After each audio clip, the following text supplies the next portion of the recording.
کل جاوید اختر نے اپنی باری میں جب وہ ڈیبیٹ کر رہے تھے تو انہوں نے ایک بات کہی. انہوں نے یہ کہا کہ بھائی خدا اگر ہمیشہ سے ہے تو وہ کائنات بنانے سے پہلے کیا کرنا. یہ سوال آیا تھا. اب اس کا جواب کہیں اور نہیں ہے، خود علامہ کشمیری نے ان 3 الفاظ میں دے دیا. اذن لا معنی لالزام تعطل الفیض ولا. اگر یہ کتابیں ہم پڑھیں گے تو دنیا کے کسی بھی فورم پر جا کر ہم گفتگو کر سکتے ہیں، ڈیبیٹ کر سکتے ہیں، مکالمہ کر سکتے ہیں. ضروری یہ ہے کہ آپ اپنے اسلاف کی تراث سے جڑیں اور ان کی لکھی ہوئی کتابوں اور ان کی چھوڑی ہوئی تحریرات سے آپ استفادہ کریں. تب جا کر یہ ممکن ہوگا کہ آپ ان فورمز پر جا کر گفتگو کر سکیں. غزہ میں جو حالات چل رہے ہیں کہ بھائی اللہ تعالیٰ اگر عادل ہے اور اس کی صفت عادل ہے تو پھر آخر وہ ظلم کو روا رکھے ہوئے کیوں ہے؟ وہ مداخلت کر کے اس ظلم کو کیوں نہیں روک دیتا؟ یہ بات بہت آئی. ایک مجسمہ ساز اگر مجسمہ بنانے کے بعد مجسمہ توڑ دے تو کون ہے جو اس سے سوال کرے؟ ایک تصویر بنانے والا تصویر بنانے کے بعد تصویر کو پھاڑ دے تو کون ہے جو اس سے سوال کرے؟ خدا نے اس جہاں کو بنایا ہے، سنوارا ہے، یہ خدا جانے کہ وہ اس جہاں کے ساتھ کیا کرے گا. یہ کوئی کتابیں یورپ سے نہیں آئی ہیں کہ جن کو پڑھ کر مفتی شمائل نے کل جوابات دیے تھے. یہ کتابیں کوئی ایسی لائبریریوں میں نہیں ملتی کہ جہاں آپ پہنچ نہ سکیں. یہ ایسی زبانوں میں نہیں لکھی ہوئی ہیں جس کو آپ پڑھ نہ سکیں. یہ آپ ہی کی زبان میں لکھی ہوئی ہے، آپ ہی کے بڑوں میں لکھی ہوئی ہے، آپ ہی کے یہاں دستیاب ہے اور بہت سو کے یہاں الماری میں رکھی ہوئی ہے. یہ حقیقت ہے کہ آج اگر ایک ندوی فاضل کا دیوبند کے طلبہ استقبال کر رہے ہیں تو اگر تعصب کسی کے ذہن میں ہوتا تو یہ استقبال نہ ہو رہا ہوتا. مفتی شمائل صاحب آج کے دن کے ہیرو ہیں اور ندوے سے پہلے دیوبند آئے. میری گزارش ہوگی تمام حضرات سے خاموش ہو جائیں. آج میری طبیعت خراب ہے لیکن آپ کی محبت میں آیا ہوں اور 2 دن سے طبیعت ناساز چل رہی ہے، سر میں درد بھی ہے، آواز بھی آپ دیکھ ہی رہے ہیں. تو آپ کی خاموشی کے اوپر میری پیغام رسانی موقوف ہے. پھر وہی طریقے توقف آ گئی. تو آرگیومنٹ آف کنٹینجنسی. کچھ منتشر افکار ہیں، خیالات ہیں جو میں آپ حضرات کے سامنے رکھنا چاہوں گا. ہمارے عزیزم مفتی شمائل احمد عبداللہ نے چند باتوں کی طرف توجہ دلائی ہے، اسی کو میں آگے دے کر چلنا چاہوں گا. جو سب سے پہلی چیز ہے، ذرا خاموش ہو جائے بھائی، خاموش ہو جائے. سب سے پہلی چیز یہ ہے کہ آپ کا اپنے اساتذہ سے کتنا تعلق ہے اور ان کا آپ کے اوپر کتنا اعتماد ہے. کل جب ڈیبیٹ ہوئی تو ڈیبیٹ سے تقریباً 3-4 گھنٹے کے بعد میرے پاس ایک فون آیا اور یہ فون تھا دارالعلوم دیوبند کے استاذ، میرے محسن استاذ حضرت مولانا مجیب اللہ گونڈوی صاحب کا دامت برکاتہ. وہ مجھے بیٹا بیٹا کہہ کر مخاطب کرتے ہیں، ہر ایک کو کرتے ہیں، ماشاءاللہ ان کا ایک خاص انداز ہے. تو وہ مجھے مبارکباد دینے لگے. میں نے کہا حضرت آپ جو کچھ بھی دیکھ رہے ہیں اس کا مکمل کریڈٹ آپ کو جاتا ہے. وہ کہنے لگے کہ کیسے؟ میں نے کہا اس لیے کہ شرح عقائد میں نے آپ سے پڑھی اور یہ حقیقت ہے.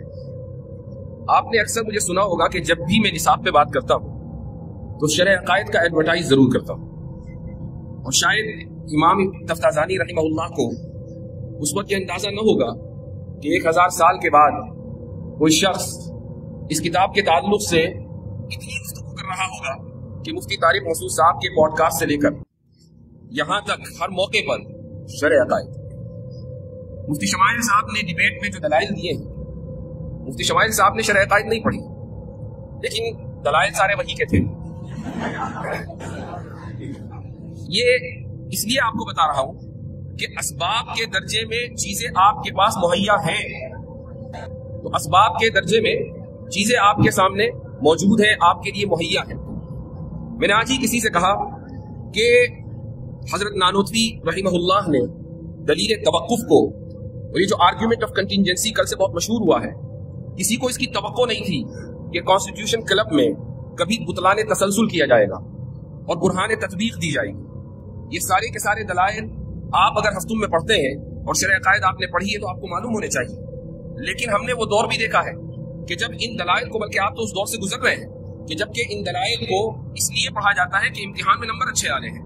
اور مجھے افسوس کے ساتھ کہنا پڑتا ہے کہ بہت سے مدارس میں، دارالعلوم دیوبند کی بات نہیں ہے، بہت سے مدارس میں میں نے یہ سنا ہے کہ اساتذہ خود یہ کہہ دیتے ہیں کہ بھئی کتاب بہت مشکل ہے، اب امتحان بھی آ رہا ہے، چلو بھائی وقت گردانی کر لو. تو اگر کل ہم نے ایک ایسی ڈیبیٹ میں کہ سامنے ایک ملحد تھا، ملحدوں کا بہت بڑا چہرہ تھا، اور ऑडियंस में JNU के प्रोफेसर और कहां कहां के लोग ये सब मौजूद थे, और वहां दलील तवक्कुफ के जिसको हजरत नानोतवी रहमहुल्लाह ने तकरीर दिलपजीर में लिख दिया, यानी आर्गुमेंट ऑफ कंटिजेंसी, वो मुफ्ती शमाइल साहब पेश कर रहे थे, और बुतलान तसलसल मुफ्ती शमाइल साहब पेश कर रहे थे। ये तसव्वुर नहीं था चंद साल पहले तक कि ये मबाहिस इस लेवल के ऊपर डिस्कस किए जाएंगे, लेकिन अल्हम्दुलिल्लाह ये हमारे मदारिस का जो निसाब है ये इतना मजबूत है कि सिर्फ इसको लिसाने कौम चाहिए। अगर लिसाने कौम आपके पास आ जाए तो पैगाम के अंदर किसी तब्दीली की कोई जरूरत नहीं है। तो सबसे पहली बात तो यह है कि असातिज़ा का एतमाद। इस मौके पर एक बात मुझे याद आई और मैं तहदीस नेमत के तौर पर कहना चाहूंगा। मैं एक मरतबा हजरत मुफ्ती सईद पालनपुरी रहमहुल्लाह की खिदमत में हाजिर था। दारुल देवबंद से मैंने उस साल इफ्ता मुकम्मल किया था और इरादा यह था कि कहीं बाहर पढ़ने जाऊंगा।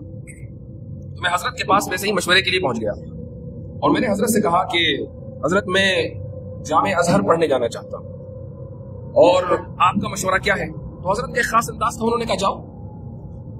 तो मैंने कहा कि हजरत मैंने सुना है कि वहां अकायद खराब हो जाते हैं। तो हजरत ने कहा कि हमें तुम्हारे ताल्लुक से फिक्र नहीं है, तुम्हारा अकीदा खराब होगा तो हम सही कर देंगे। ये हजरत का एतमाद था एक शागिर्द के ऊपर। मैं जब जब उस वाकये को सोचता हूं तो रोंगटे खड़े हो जाते हैं। और ये वो बात है कि मुझे अपने रास्ते से हटने नहीं है, क्योंकि मेरे उस्ताद ने जो एतमाद मुझ पर किया था, उस एतमाद की लाज रखनी बहुत जरूरी है। और इंशाअल्लाह मैं लाज रखूं और आप हजरात की दुआएं शामिल रहेंगी और आप भी अपने असातिज़ा की दुआओं की लाज रखें। इस डिबेट का जो नतीजा है वो बहुत से लोग अलग अलग अंदाज से इसको जिक्र कर रहे हैं, लेकिन मैं एक बहुत ही अहम चीज की तरफ तवज्जो दिलाना चाहूंगा और वो ये कि हमारी बिरादरी में, उलमा की बिरादरी हो, तलबा की बिरादरी हो, उसमें एक चीज के ताल्लुक से जो एहसास पाया जाता है और वो ये है कि इल्म कलाम का इह्या होना बहुत जरूरी है। क्योंकि कल की पूरी डिबेट इल्म कलाम से मुताल्लिक थी। हम इल्म कलाम का लफ्ज पढ़ते हैं, इस इस्तिलाह से वाकिफ हैं और इस फन की एक किताब भी पढ़ लेते हैं, लेकिन हमारे पास किताबों का, खुद हमारे अकाबिर की किताबों का लिखा हुआ जो जखीरा है हम उससे बिल्कुल नाबलद हैं। मैं चंद बातें आपके सामने रखूंगा, आपको हैरत होगी कि हमारे अकाबिर किस दर्जे के ऊपर जाकर सोच रहे थे। मिसाल के तौर पर अल्लामा कश्मीरी रहमहुल्लाह ने एक किताब लिखी मिरकातुत तारम लिहुदूसिल आलम। उस पर एक मकाला भी मैंने अभी जो पिछले हफ्ते सेमिनार हुआ था उसमें लिखा था। इस मौके पर मुझे ये किताब पढ़ने का इत्तेफाक हुआ। इसमें सबसे पहली बात तो यह है कि अल्लामा कश्मीरी से 1928 में अल्लामा इकबाल मसले ज़मान व मकान के बारे में डिस्कस कर रहे थे, खतो किताबत कर रहे थे। वो ये जानना चाहते थे कि जमाने की हकीकत क्या है, मकान जिसको हम अंग्रेजी में स्पेस कहते हैं उसकी हकीकत क्या है। और अल्लामा इकबाल ने ओरिएंटल कॉलेज लाहौर में 1930 में एक खुतबा दिया और उसमें अल्लामा कश्मीरी रहमहुल्लाह का हवाला दिया कि मैंने एक बड़े मुहद्दिस मौलाना अनवर शाह कश्मीरी से इस मसले पर गुफ्तगू की और उन्होंने एक किताब का हवाला दिया, उसका नाम है गायतुल इम्कान फी हकीकतिल मकान। तो ये किताब अल्लामा कश्मीरी ने अल्लामा इकबाल को भेजी कि आप इस किताब को पढ़ें। मुझे ऐसा लगता है कि इन हजरात को से मुतासिर होकर, उनकी इस्तराबी कैफियत से मुतासिर होकर अल्लामा कश्मीरी रहमहुल्लाह ने ये किताब लिखी। ये किताब जब मैंने खोली और इसको पढ़ना शुरू किया, पढ़ना आसान नहीं था। अल्लामा कश्मीरी रहमहुल्लाह का अंदाज बड़ा मुख्तलिफ है, लेकिन चूंकि 2-4 किताबें इधर उधर की पढ़ी हुई है तो थोड़ा मेहनत करके 5-6 मरतबा एक सफ़े को पढ़कर कुछ न कुछ अंदाजा हो गया कि हजरत क्या फरमाना चाहते हैं। एक मौके पर हजरत ने उस किताब के गालिबन सफ़ा 17 या 18 है, उसमें एक बात लिखी है। उसमें वो फरमाते हैं जमाने के बारे में गुफ्तगू करते हुए कि हुआ बिना ला नहनु बिही, जमाना हमसे है, हम जमाने से नहीं है। इसका क्या मतलब है? ये 3-4 अल्फाज उन्होंने लिख दिए और आगे बढ़ गए। इसका क्या मतलब है? जमाने की हकीकत क्या है? इस ताल्लुक से गुफ्तगू अरस्तू के जमाने से हो रही है कि जमाना क्या है। अरस्तू ने यह कहा कि जमाना मिक़दारे हरकत का नाम, हरकत को नापने का जरिया है और ये एक हकीकत मुतलका है जो खारिज में मौजूद है और कदीम है, यानी जमाने का कोई आगाज नहीं है, उसकी कोई इंतहा नहीं है, हमेशा से है और हमेशा रहेगा। उसके बाद फिर अफलातून आया, उसने कहा कि नहीं, जमाना हकीकत मुतलका तो है लेकिन मखलूक है। और फिर ये सिलसिला चलता रहा, बहुत से फिलासफर्स आए, हुक्माए यूनान आए वगैरह वगैरह, यहाँ तक के मॉडर्न साइंस का जो बानी है जिसको आइजक न्यूटन कहा जाता है, उसने अरस्तू के फलसफे को लिया और उसने भी ये कहा कि जमाना is an absolute reality. Absolute reality का मतलब है कि एक हकीकत मुतलका, वही बात जो अरस्तू ने कही थी, और उसने भी जमाने को कदीम माना। यहाँ तक कि एक मशहूर फिलासफर है जो माजी करीब में भी गुजरा है, इसका नाम है कांट।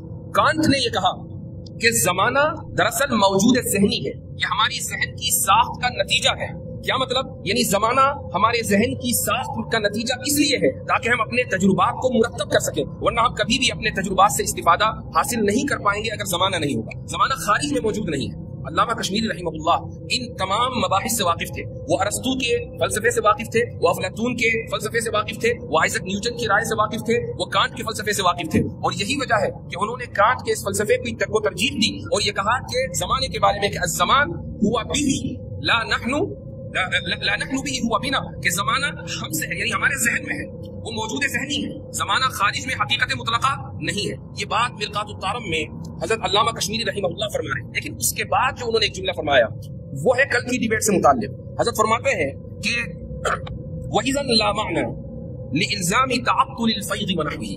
अब क्या मतलब है इसका? इबारत बज़ाहिर जिन्नाती है लेकिन इसके पीछे वसी मफ़ाहीम छुपे हुए हैं।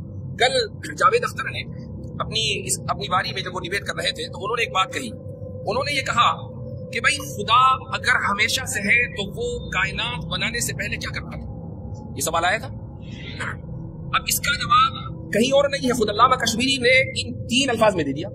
इज़न ला माना लिइल्ज़ामी तअत्तुल फ़ैज़ व नहविही। क्या मतलब है इसका? इसका मतलब ये है कि अगर जमाना हमसे है, जमाना खारिज में हकीकत मुतलका नहीं है, तो फिर ये एतराज ही लाजिम नहीं आता कि जमाने से पहले खुदा क्या कर रहा था, क्योंकि जमाना तो खारिज नहीं। अब ये बात 3-4 अल्फाज में हजरत अल्लामा कश्मीरी रहिमहुल्लाह ने अपनी किताब के अंदर लिख दी है। लेकिन ये हमारी कमी है कि हम इन मबाहिस से वाकिफ नहीं है, हम इन किताबों से वाकिफ नहीं है। तो जब मैं यहाँ तलबा अजीज से मुखातिब होता हूँ और ऐसा कई मरतबा हुआ, तो मेरी कोशिश ये रहती है कि मैं इल्म कलाम के इह्या के ताल्लुक से तलबा की तवज्जो मबसूल कराऊं, असातिज़ा की तवज्जो मबसूल कराऊं। ये वो किताबें हैं कि जिनको सबकन दरसन हमें पढ़ने की जरूरत है। अगर ये किताबें हम पढ़ेंगे तो दुनिया के किसी भी फोरम पर जाकर हम गुफ्तगू कर सकते हैं, डिबेट कर सकते हैं, मुकालमा कर सकते हैं। जरूरी यह है कि आप अपने असलाफ की तुरास से जुड़े और उनकी लिखी हुई किताबों और उनकी छोड़ी हुई तहरीरात से आप इस्तिफादा करें, तब जाकर यह मुमकिन होगा कि आप इन फोरम्स पर जाकर गुफ्तगू कर सकेंगे। एक और बात कल की डिबेट में आई थी और वो ये थी कि जब वैसे आमतौर से सवाल जवाब होता है और खुसूसन जब इतना टेंस्ड माहौल हो, आपको इसका अंदाजा नहीं है क्योंकि हम उस कमरे में मौजूद थे जहां 200 अफराद थे और माहौल बड़ा टेंस था। अभी मुफ्ती शमाइल साहब अपनी बात कर रहे थे, अब ये था कि भाई अब जावेद अख्तर क्या कहेंगे। जावेद अख्तर ने अपनी बात कही, मेरे जहन में ये चल रहा था कि मुफ्ती शमाइल कैसे इसका जवाब देंगे और टेंस माहौल, हर एक आदमी इससे मुतासिर था। अब सवाल जवाब का सेशन शुरू हुआ तो बात जेनोसाइड के ऊपर आ गई, गज़ा में जो हालात चल रहे हैं कि भाई अल्लाह ताला अगर आदिल है और उसकी सिफत आदिल है तो फिर आखिर वो जुल्म को रवा रखे हुए क्यों है, वो मुदाखलत करके उस जुल्म को क्यों नहीं रोक देता। ये बात वहां आई और मुफ्ती शमाइल साहब ने जो जवाब दिया वही हकीकी जवाब है। जवाब ये था कि अल्लाह ताला अल हकीम है, वो अल अलीम है, यानी उसकी हिकमत अनलिमिटेड, इन्फिनिट यानी गैर महदूद है और उसका इल्म गैर महदूद है। अगर आप उसके एक एक फ़िल, जो खुद अफ़आल उसके गैर महदूद है, एक एक फ़िल की हिकमत को जानने का मुतालबा करें तो आप खुद अपने आप को अल अलीम बनाना चाहते हैं, जो मुमकिन नहीं है। क्योंकि अगर आपके जहन में तमाम की तमाम गैर महदूद हिकमतें आ जाए तो इल्म गैर महदूद हो जाएगा और फिर आप भी अल हकीम होंगे और आप भी अल अलीम होंगे और ये मुमकिन नहीं है। तो इसलिए अल्लाह ताला की हर हिकमत को जानना मुमकिन नहीं है। तो अल्लाह की कोई ना कोई हिकमत होगी कि बच्चे मरते हैं, औरतों का रेप होता है और नुकसान होता है, ज़लज़ले आते हैं और तूफान आते हैं और तरह तरह की आफात और बलियात और मसाइब आते हैं। ये अल्लाह ताला की इसमें हिकमतें हैं। लेकिन यहाँ पर एक बात का और इजाफा मैं करना चाहूंगा। हज़रत शाह साहब रहमतुल्लाह ने हुज्जतुल्लाहिल बालिगा में शुरू में एक मबहस जिक्र किया है और ये है हुस्न और कुब्ह का।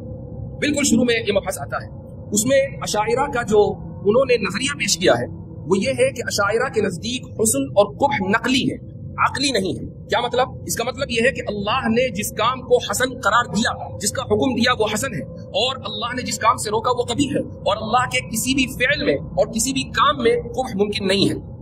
ये अशाइरा का नुक्ता नजर है। अब इस नुक्ता नजर को इस सवाल के ऊपर फिट करें, जब अल्लाह का कोई भी काम कबीह नहीं है, उसका हर काम हसन है और मालिकुल मुल्क है, वो अपनी मिल्कियत में जिस तरीके से चाहे तसर्रुफ करे। आप लिबरल्स को ये कहें कि भाई तुम औरतों को अबॉर्शन की इजाजत देते हो, क्यों? वो ये कहते हो कि भाई मेरा जिस्म मेरी मर्जी का उसूल है ना, ये उस औरत का जिस्म है, उसकी मर्जी है, वो चाहे इसकाते हमल कराए या इसकाते हमल ना कराए, तुम उसको मुकम्मल तसर्रुफ का इख्तियार देते हो, यहाँ तक के पेट में पलने वाले बच्चे की जान लेने का इख्तियार देते हो। ये इख्तियार तुम खुदा को क्यों नहीं देते? क्या ये उसकी मिल्कियत नहीं है? क्या हम उसकी ममलूक नहीं है? क्या ये दुनिया उसके तसर्रुफ में नहीं है? साहिब तसर्रुफ और साहिब मिल्क अपनी मिल्कियत में जिस तरीके से चाहे तसर्रुफ करे वो हसन ही हसन होगा।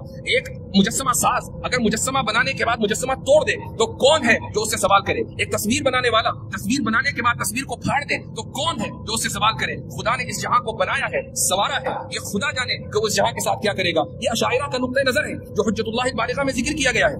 یہ جو میں نے یہ سارے مباحث جو آپ کے سامنے میں ذکر کر رہا ہوں اور ڈیبیٹ سے جو کل مکالمہ ہوا ہے اس کا ریفرنس دے رہا ہوں. یہ صرف بتانا مقصد ہے کہ آپ کے پاس وہ تمام مباحث کتابوں میں لکھے ہوئے ہیں. یہ کوئی کتابیں یورپ سے نہیں آئی ہیں کہ جن کو پڑھ کر مفتی شمائل نے کل جوابات دیے تھے. یہ کتابیں کوئی ایسی لائبریریوں میں نہیں ملتی کہ جہاں آپ پہنچ نہ سکیں. یہ ایسی زبانوں میں نہیں لکھی ہوئی ہے جس کو آپ پڑھ نہ سکیں. یہ آپ ہی کی زبان میں لکھی ہوئی ہے، آپ ہی کے بڑوں میں لکھی ہوئی ہے، آپ ہی کے یہاں دستیاب ہے اور بہت سو کے یہاں الماری میں رکھی ہوئی بھی ہے.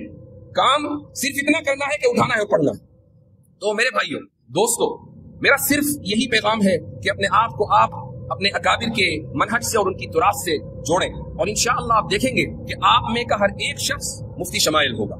آپ میں کا ہر ایک شخص اس مرتبے پر فائز ہوگا کہ جہاں اللہ سبحانہ و تعالی آپ سے اخطاء حق اور ابطال باطل کا کام لے گا.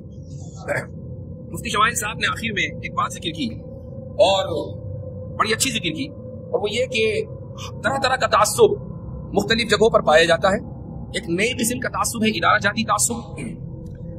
مفتی شمائل اگر نہ بھی کہتے تو میں یہ بات ضرور کہتا ہوں کہ کل کے بوسے نے اس تعصب کی دیوار کو ختم کر دیا. یہ حقیقت ہے کہ آج اگر ایک ندوی فاضل کا دیوبند کے طلبہ استقبال کر رہے ہیں تو اگر تعصب کسی کے ذہن میں ہوتا تو یہ استقبال نہ ہو رہا ہوتا. مفتی شمائل صاحب آج کے دن کے ہیرو ہیں اور ندوے سے پہلے دیوبند آئے ہیں اور اس کے بعد انشاءاللہ ندوے جائیں گے اور میں بھی انشاءاللہ شاید جاؤں، ابھی طے نہیں ہے، اب وہ خبر پہنچ جائے گی وہاں. وہ منہ سے نکل گیا، واپس لیتا ہوں، رجوع کرتا ہوں. ایک اور بات میں بتا دوں کہ آج سے کوئی تقریباً 1.5-2 سال پہلے میری یہ کوشش ہوئی کہ جاوید اختر کو ڈیبیٹ پر بلایا جائے اور بیچ میں کچھ لوگ تھے تو انہوں نے جاوید اختر سے رابطہ بھی کیا اور جاوید اختر نے حامی بھر دی کہ ہاں بھائی ڈیبیٹ کریں گے اور یہ بھی کہہ دیا کہ میں مفتی صاحب کے چینل پر ہی آ جاؤں گا، میرا اپنا کوئی چینل نہیں ہے. مجھے بڑی حیرت ہوئی کہ بھائی بہت زیادہ وسعت ظرفی رکھتے ہیں اور اس میں کوئی شک نہیں ہے. ہماری ان سے ذاتی طور پر بھی ملاقات ہوئی ہے. میں ابھی جو حضرت والا فرما رہے تھے کہ ان کے لیے دعا کرنی چاہیے، ان کی ہدایت کے لیے دعا کرنی چاہیے، بہت اہم بات تھی. تو انہوں نے اس کو قبول کر لیا، لیکن پھر کسی من چلے نے اویس اقبال والی ویڈیو ان کو دکھا دی اور انہوں نے کہا کہ بھائی میں ان سے ڈیبیٹ نہیں کروں گا اس لیے کہ یہ تو بولنے ہی نہیں دیتے. بات ختم ہو گئی. پھر انہوں نے کہا کہ میں شکاگو آ رہا ہوں، وہاں ہی مفتی صاحب رہتے تو وہیں بات کر لیں گے. وہ آئے لیکن کوئی ایسی صورتحال نہیں بن پائی اور گفتگو ان سے نہیں ہوئی. جب ہم پرسوں ان سے ملے ڈیبیٹ سے ایک دن پہلے، میں اور مفتی شمائل صاحب ان سے ملے، ان کی ٹیم سے 2-3 لوگ اور تھے، تو وہ مجھے دیکھ کر کہنے لگے کہ میں نے آپ کی وہ اویس اقبال والی ویڈیو دیکھی ہے، آپ نے بہت ہی سنجیدگی سے کلام کیا ہے اور آپ نے مکمل موقع دیا ہے سامنے والے کو بولنے کا. تو میرے ذہن میں آیا کہ ابھی 1.5 سال پہلے آپ نے یہ کہہ کر مناظرے سے پیچھا چھڑایا تھا کہ میں بولنے نہیں دیتا اور ابھی وہ وہی ویڈیو آپ اس کی تعریف کر رہے ہیں ماشاءاللہ. لیکن چونکہ ہر چیز کا ایک وقت مقرر ہوتا ہے، اس کے لیے رجال متعین ہوتے ہیں، اس کے لیے افراد متعین ہوتے ہیں. اس کام کے لیے اللہ تعالیٰ نے مجھے نہیں مفتی شمائل صاحب کو چنا تھا. اللہ تعالیٰ نے اس کام کے لیے مفتی شمائل صاحب کو توفیق دی تھی، ان کے لیے توفیق لکھی گئی تھی. اس لیے میں چاہے جتنا بھی زور لگا لیتا یہ کام ہونے والا نہیں تھا. ہاں اتنا ضرور ہے اور میں تحدیث نعمت کے طور پر یہ کہوں گا، اور میں نے مفتی صاحب سے بھی یہ کہا کہ بھائی میں صرف یہ چاہتا ہوں کہ اس پورے کام میں تھوڑا سا حصہ میرا ہو جائے. صرف اسی نیت سے میں آپ کے ساتھ لگا ہوا ہوں اور جو کچھ بھی تیاری ہو رہی ہے اس میں مشورے میں شامل ہوں. باقی ان کی اپنی محنت ہے اور یہ ان کی تواضع انکساری ہے کہ انہوں نے سارا کریڈٹ اپنے اساتذہ کو دیا اور مجھے بھی شامل کر دیا. فجزاک اللہ احسن الجزاء. آخر میں صرف یہی کہوں گا کہ اپنے اکابر کی تراث کو پکڑے رکھیں، اپنے اکابر کی کتابوں کو پڑھیں. کانٹ سے زیادہ حضرت تھانوی رحمۃ اللہ علیہ کا فلسفہ ہے. کانٹ کا فلسفہ حضرت تھانوی رحمہ اللہ کے فلسفے کے سامنے کوئی حیثیت نہیں رکھتا. حضرت تھانوی کے ملفوظات ہی آپ پڑھ لیں تو آپ کو حیرت ہوگی کہ حضرت نے کیا کیا چیزیں لکھی ہیں. انتباہات مفیدہ پڑھیں، اشرف الجواب پڑھیں، حجت اللہ البالغہ پڑھیں، ابقات پڑھیں جو شاہ اسماعیل شہید کی لکھی ہوئی ہے. اسی طریقے سے حضرت نانوتوی رحمہ اللہ کی کچھ کتابیں ہیں، آپ ان کو پڑھیں. تو ان کتابوں کو جب آپ پڑھیں گے تو آپ بھی انشاءاللہ اسی میدان میں اس لیول پر کام کر رہے ہوں گے کہ کل آپ کے لیے استقبال دیے جائیں گے. جزاکم اللہ خیر الجزاء وآخر دعوانا الحمدللہ رب العالمین. اچھا، یہ مولانا محمود صاحب نے آج کی اس انجمن فکر و تحقیق کی طرف سے یہ جو آج کے پروگرام کا انعقاد کیا ہے تو میں شکر گزار ہوں. اپنی طرف سے بھی شکریہ ادا کرتا ہوں، مفتی شمائل صاحب کی طرف سے بھی شکریہ ادا کرتا ہوں کہ آپ حضرات